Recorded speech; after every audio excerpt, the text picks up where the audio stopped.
Magandang hapon po. Narito na po magiging lagay ng panahon ngayong hapon ng Lunes, July 28, 2025.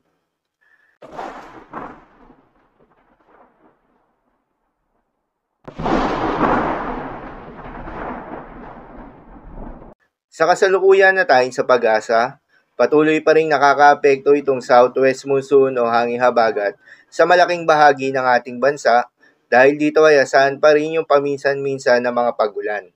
Sa ngayon nga ay walang binabantayan na low pressure area sa loob ng Philippine Area of Responsibility, ngunit may dalawang bagyo naman na hanggang sa ngayon ay patuloy na minomonitor sa labas ng Philippine Area of Responsibility.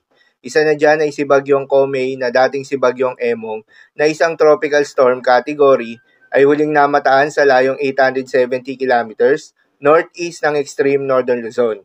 Habang yung isang bagyo naman na may international name na Rosa ay muli namang lumakas bilang isang typhoon category, huli naman itong namataan sa layong 2,440 kilometers east-northeast ng extreme northern Luzon.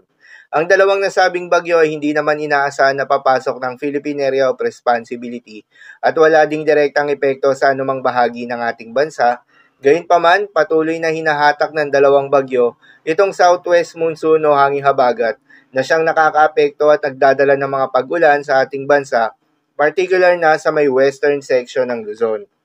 Para naman sa magiging lagay ng panahon ngayong araw ng Lunes, dahil nga sa epekto nitong southwest monsoon, asahan sa Ilocos Region, Abra, Benguet, Zambales at Bataan ang paminsan-minsan na mga pag-ulan. Posible ang mga pagbaha o pagguho ng lupa due to moderate to heavy rains. Habang sa may Metro Manila, Cagayan Valley, Cavite, Laguna, Batangas, Rizal, Occidental Mindoro, Oriental Mindoro, nalalabing bahagi ng Cordillera Administrative Region at nalalabing bahagi pa ng Central Luzon ay asahan naman yung maulap na kalangitan na may kalat-kalat na mga pag-ulan at thunderstorms. Dulot pa rin yan ng southwest monsoon.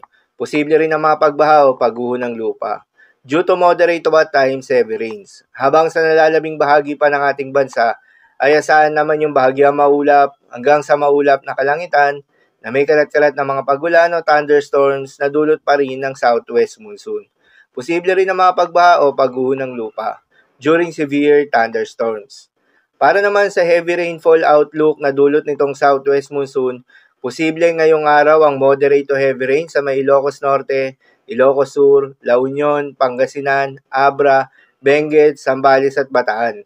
Sa mga apektadong lugar, ingat pa rin sa mga posibleng banta ng pagbaha at pagguho ng lupa, lalong-lalo na sa mga lugar na inuulan na noong mga nakaraang araw pa. Para naman sa magiging lagay ng mga dagat baybayin, ayon sa pag-asa ay wala tayong nakataas na gale warning sa anumang seaboards ng ating bansa. Ngunit pinag-iingat yung mga papalaot na mga kababayan nating mangingisda sa may mga seaboards ng western at extreme northern Luzon dahil inaasahan yung katamtaman hanggang sa maalon na karagatan. At sa nalalabing seaboards ng ating bansa ay asahan naman yung banayad hanggang sa katamtaman ng mga pag-alon, ngunit iba yung pag-iingat pa rin, lalo na kung meron tayong offshore thunderstorms activity.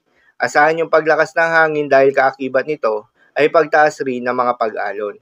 So yun lamang po para sa lagay ng panahon ngayong araw ng Lunes. Keep safe everyone.